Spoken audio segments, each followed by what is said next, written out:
The train tracks lay rusted and overgrown, remnants of a once bustling era now enveloped in eerie silence. The old railway station, a monolith of fading grandeur, sat shrouded in the dense fog that crept from the surrounding forest. Locals spoke of it in hushed tones, their voices trembling with tales of ghostly sightings and strange sounds echoing through the night. Yet, for a group of young thrill-seekers, the allure of the unknown proved too tempting to resist. Among them was Daniel, whose fascination with the paranormal had led him to the crumbling edifice. With tousled hair and wide eyes, he seemed perpetually caught between the realms of reality and imagination. His friends teased him for it, but their jests were light-hearted, masking their own apprehensions about the expedition. Chloe, ever the skeptic, rolled her eyes at Daniel's enthusiasm, but couldn't deny the thrill of stepping into a real-life ghost story. Her sharp wit and no-nonsense attitude kept the group grounded, even when the shadows seemed to close in. "I still don't get why we're doing this," Chloe remarked, adjusting her backpack straps as they approached the station. "There's nothing here but dust and bad graffiti."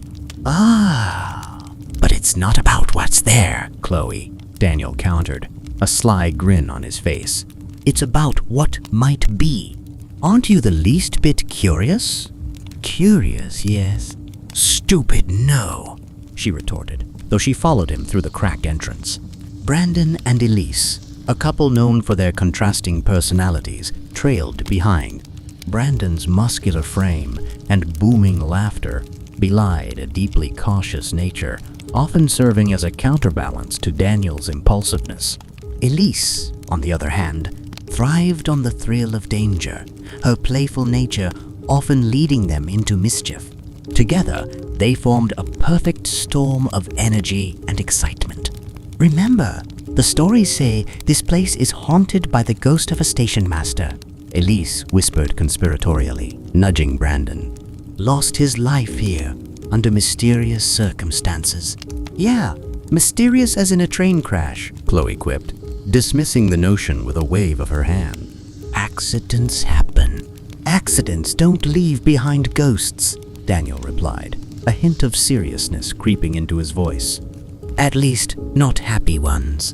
The interior of the station was as decrepit as expected, but the peeling paint and shattered windows only added to its mystique. Shafts of moonlight pierced through the dark, casting ominous shadows that danced across the walls. The group's footsteps echoed eerily in the vast, empty space, accompanied by the distant howl of the wind.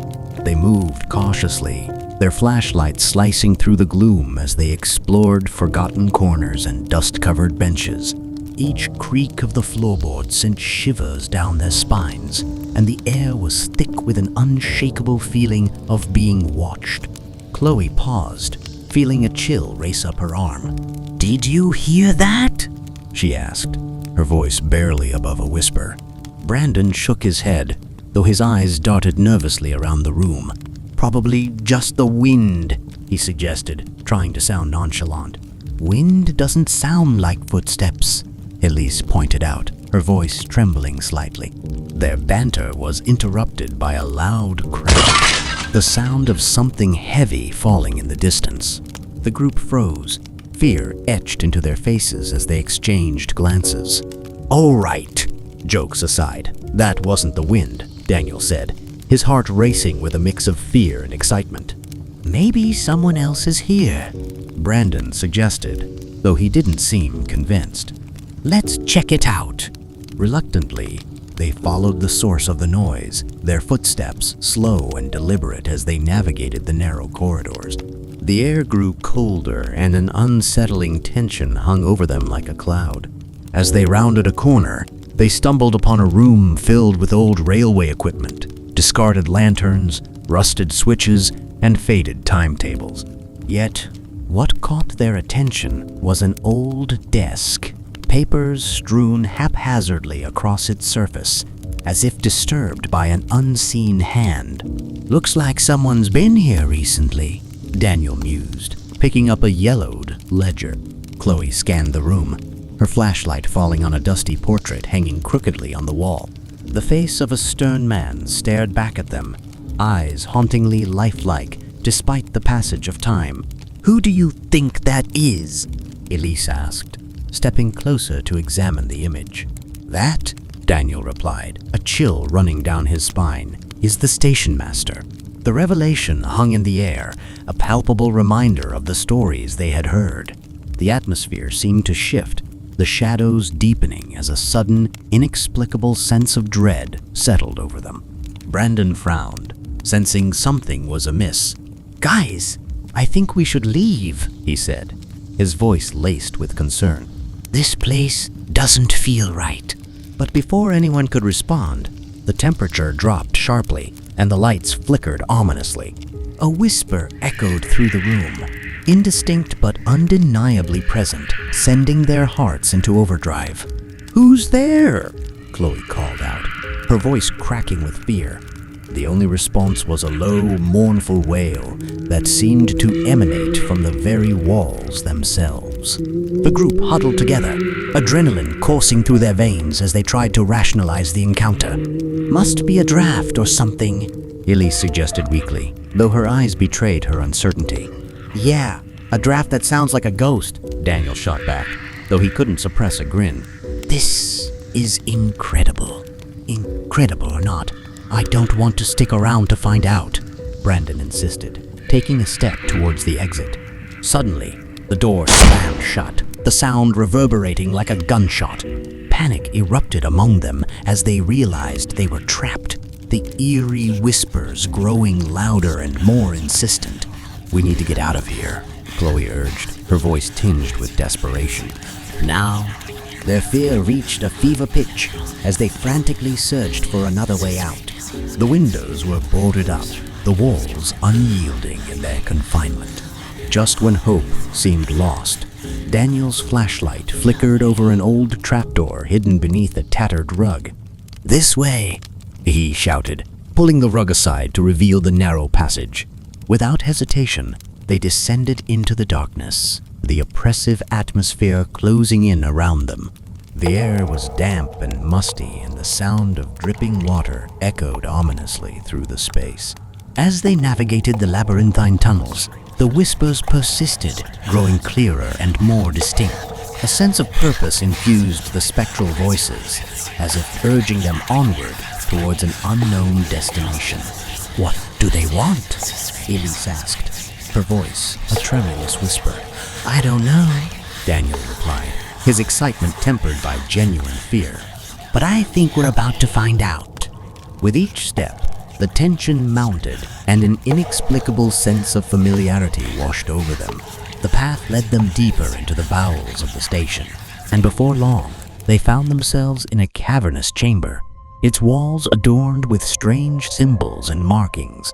In the center of the room stood an ancient clock, its hands frozen at the precise moment of the accident that had claimed the station master's life.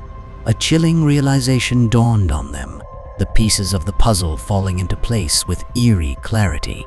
"This is where it happened," Chloe breathed, her eyes wide with a mixture of awe and horror. "But why bring us here?" Brandon wondered aloud, his voice echoing off the walls. As if in response, the whispers coalesced into a single coherent message, the words sending shivers down their spines. "Release. Free us." The group exchanged bewildered glances, struggling to comprehend the gravity of what they had stumbled upon. It was no longer a question of belief. The ghosts of the past were all too real, their anguish resonating through the ages. "Maybe they're trapped here," Elise suggested, her heart aching for the lost souls. "Maybe we can help them." "But how?" Daniel asked, his mind racing with possibilities. "What can we do?" A sense of urgency propelled them forward, the ghostly voices guiding their actions.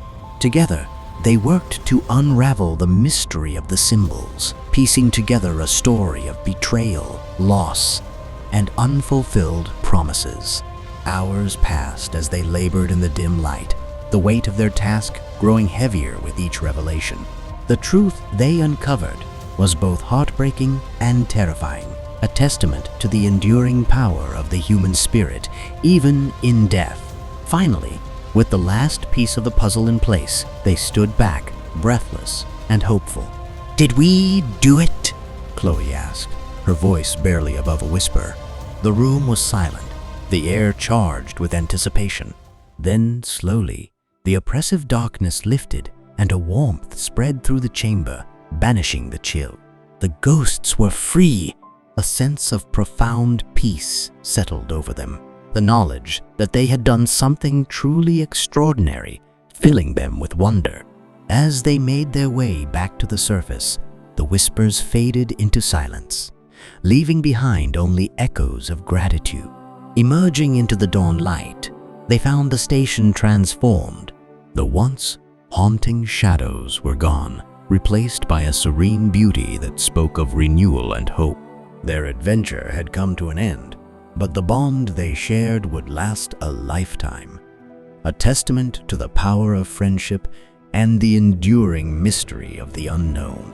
And somewhere in the ether between worlds, a group of souls rested easy, their stories finally told.